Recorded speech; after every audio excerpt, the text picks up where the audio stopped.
The live TV, सच सबसे आगे। नमस्कार, द लाइव टीवी आप देख रहे हैं। आपके साथ मैं हूं आदित्य कुमार। दरअसल हरियाणा में हिंदू संगठनों का आतंक एक बार फिर से देखने को मिला है। वो मीट की दुकानों के खुलने का विरोध कर रहे हैं। आप समझ सकते हैं किस तरीके से मीट की दुकानों को टारगेट किया जा रहा है। आप जान रहे हैं मुसलमानों का त्यौहार आ गया है, ईद आ गया है, और उस दरमियान ईद पर मुस्लिमों का दाना पानी बंद करने पर ये लोग उतारू हो गए।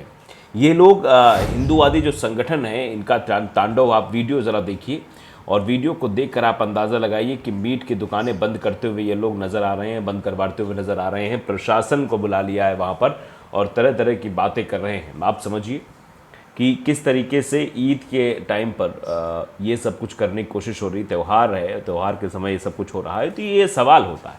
दरअसल आप समझिए कि जब त्यौहार कोई आता है, अब मान के चलिए होली आती है और भी त्यौहार आते हैं, तो उसमें आप देखिए किस तरीके से चीज़ें होती हैं। उसमें नहीं कहीं भी कोई पाबंदी लगाई जाती, कोई सवाल नहीं पूछे जाते, कुछ भी नहीं होता। लेकिन यहाँ पर ये चिकन की दुकानें बंद कराई जा रही हैं, मीट की दुकानें जो हैं उनको बंद कराया जा रहा है। त्यौहार नज़दीक है, तो ऐसे में ये सवाल बहुत बड़ा है कि आखिरकार ये क्यों किया जा रहा है। मैं थोड़ा सा आपको वीडियो भी सुनाता हूँ, आखिरकार वहाँ पर क्या हलचल हो रही, कैसे वहाँ स्थानीय जो पत्रकार हैं वो पहुँच कर वहाँ पर कवरेज करते हुए दिखाई दे रहे हैं। ज़रा सुनिए आप। सेक्टर 3 तिगांव रोड की देख सकते हैं, जितनी भी मीट की दुकानें हैं वो बंद हो रही हैं और पुलिस प्रशासन भी पहुंचा है यहाँ पे दोस्तों। देख सकते हैं दोस्तों, पुलिस भी मौके पर मौजूद है और देख सकते हैं मीट की दुकानें जितनी भी हैं। तो वीडियो देखकर आप समझ गए हैं कि आखिरकार क्या हरियाणा में सरकार नहीं है, क्या हरियाणा में प्रशासन नहीं है, क्या हरियाणा में जो होना है वो तय ये हिंदूवादी संगठन के लोग करेंगे। ये जो बजरंग दल के कुछ लोग आ जाएंगे जो अपने आप बंद कराने, जो प्रशासन को आदेश देंगे, प्रशासन उसी अनुसार काम करेगा। ये सवाल भी है। अब देखिए इस पर लोगों का रिएक्शन भी आ रहा है, किस तरीके से चीज़ें हो रही हैं। ये राबेल लिख रहे हैं कि मंडल जी बताइए, लोकतांत्रिक देश में तानाशाही है कि नहीं। ये सवाल पूछा जा रहा है कि आप ज़रा ये बताइए कि दिलीप मंडल से सवाल पूछा है कि मंडल जी बताइए कि ये लोकतांत्रिक देश है, यहाँ तानाशाही है कि नहीं, तानाशाही हो रही कि नहीं हो रही है। मोहम्मद आमिर लिख रहे हैं मदिरा से दिक्कत नहीं होती है क्या। मतलब मदिरा से दिक्कत नहीं होती। त्योहारों में आप देखते किस तरीके से मदिरा पान करने की बात हो जाती है। सलमान लिख रहे हैं गज़ब दोगलापन है, होली पर मतलब ये सब खाते हैं, लंबी लाइन लगा के मीट खरीदो, ईद आने पर ढोंग करो, ये चीज़ें भी फैलाई जा रही। तो ये वैमनस्यता फैल रही है दो धर्मों के बीच। जो बातें हैं कि ईद का त्यौहार आ रहा है तो इस तरह टारगेट कर रहे हैं, एक धर्म विशेष को निशाना बनाया जा रहा है, एक समुदाय विशेष को निशाना बनाया जा रहा है। उससे सवाल खड़ा हो जाता है कि आखिरकार ये हो क्या रहा है देश में, किस वे में देश जा रहा है, किस तरीके की चीज़ें हो रही कि त्योहारों पर इस तरीके से मीट की दुकानों को टारगेट किया जाएगा, उनका दाना पानी बंद करने की कोशिश की जाएगी। उनकी जो बिक्री होनी है भाई, इसी समय बिक्री होनी है, त्योहारों पर ही ज़्यादा बिक्री होती है। और ईद का त्यौहार है तो भाई मुसलमान खरीदने आएंगे। जब दुकान ही बंद रहेंगी तो ख़रीदारी कहाँ से होगी, ये अपने आप में बड़ा सवाल है। लेकिन ये नहीं सोचा जा रहा है, ये इस पर टिप्पणी नहीं हो रही, इस पर बात नहीं हो रही, बस हाँ टारगेट किया जा रहा है, टारगेट किया जा रहा है। मुसलमानों को निशाना बनाया जा रहा है, उनका दाना पानी रोका जा रहा है, त्यौहार में अपने त्यौहार में वो कमाई भी ना कर पाएँ, इस तरीके की चीज़ें होती हुई दिखाई दे रही हैं। तो लोग इसीलिए तो लिख रहे हैं कि ये दोहरा चरित्र क्यों है, दो चश्मों से क्यों देखा जाता है। मुसलमान अगर सड़क पर नमाज अदा कर ले तो उसके खिलाफ FIR हो जाएगी, उसको जेल में डाल दिया जाएगा। दूसरी तरफ हिंदू सड़क पर कांवड़ यात्रा निकालता है तो पुलिस उस पर फूल बरसाएगी, पुलिस उसके पैरों मलहम लगाएगी, उसका पैर धुलेगी। तो ये दोहरा चरित्र नहीं तो क्या है। दरअसल दोनों चीज़ों को एक चश्मे से देखा जाना चाहिए। आपने दिल्ली की वो तस्वीर देखी होगी जहाँ पर सड़क पर नमाज पढ़ते हुए व्यक्ति को कैसे पुलिस ने लात मारा था, और वो वीडियो खूब वायरल हुआ था, खूब उसकी चर्चा हुई थी।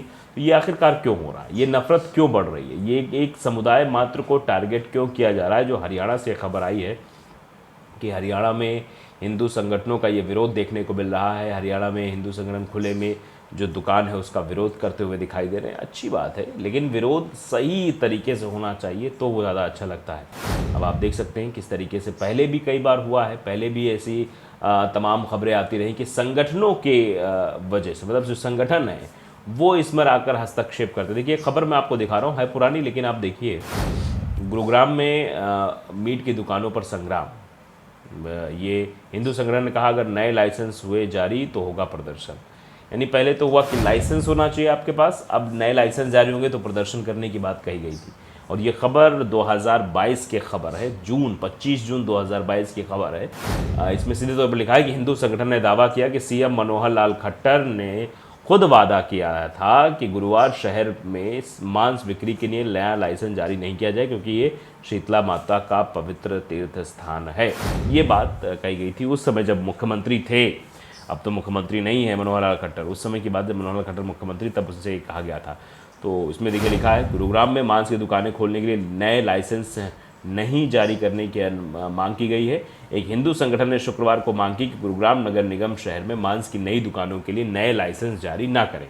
हिंदू संघर्ष समिति ने इसको लेकर हरियाणा के मुख्यमंत्री मनोहर लाल खट्टर को संबोधित करते हुए निगम के अधिकारियों को ज्ञापन सौंपा। इसमें कहा गया है कि लाइसेंस जारी करने की प्रक्रिया को छोड़ देना चाहिए। संगठन ने दावा किया कि सीएम मनोहर लाल खट्टर ने खुद वादा किया था कि ये जो है गुरुग्राम शहर में मांस बिक्री के लिए नया लाइसेंस जारी नहीं किया जाएगा, क्योंकि ये शीतला माता का पवित्र तीर्थ स्थान है। हिंदू संघर्ष समिति ने मांग की कि लाइसेंस की मांग करने वाले सभी 126 आवेदन रद्द किए जाएं। संगठन ने भी धमकी भी दी है कि अगर नगर निगम इनसे प्रक्रिया को इन प्रक्रिया को आगे बढ़ाती है तो इसके विरोध में प्रदर्शन भी किया जाएगा। तो आप समझ सकते हैं, ये विरोध प्रदर्शन की भी बातें हो रही कि विरोध प्रदर्शन किया जाएगा, ये सब चीज़ें होंगी। लेकिन अब आप समझिए कि ये उस समय भी जब जहाँ बीजेपी की सरकार होती है वहाँ ये हिंदूवादी संगठन हावी रहते हैं। इनका सीधा मतलब ये कि हमारे हिसाब से चीज़ें होनी चाहिए, जो हम चाहेंगे उस हिसाब से चीज़ें चलनी चाहिए, उसके इर्द गिर्द उलट पलट नहीं होना चाहिए, नहीं मामला गड़बड़ हो सकता है। तो आप समझ सकते हैं कि भाई इनकी लोगों की चलती है, इन लोगों की तूती बोलती है, जो एक कहावत है, वो आप समझ सकते हैं कि इन लोग अपना चलाते हैं, अपने हिसाब से काम करते हैं, किसी को और काम नहीं करने देते।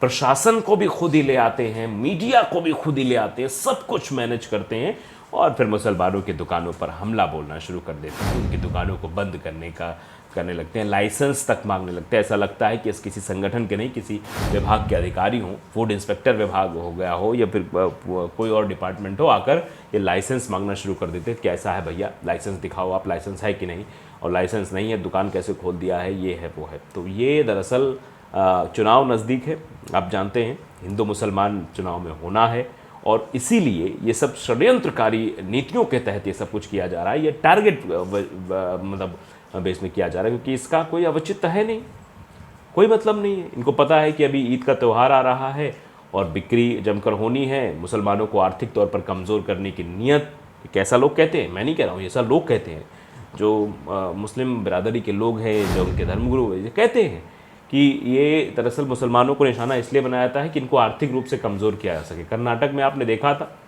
हिजाब से शुरू हुआ मुद्दा हलाल वर्सेस झटका, फलों पर मुसलमानों का आधिपत्य हो गया है, फलाना है, ढिमकाना है।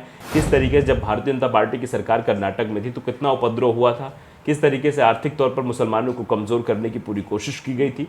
और अब यहाँ भी गुरुग्राम में भी यही हो रहा है, हरियाणा में यही हो रहा है, अन्य जगहों पर यही हो रहा है। और ये करके ये साबित करना चाहते हैं कि मुसलमानों को आर्थिक तौर पर कमज़ोर कर दे, इनकी दुकानें बंद करवा दे, जिस दिन इनकी बिक्री होनी उस दिन इनकी बिक्री ना हो पाए।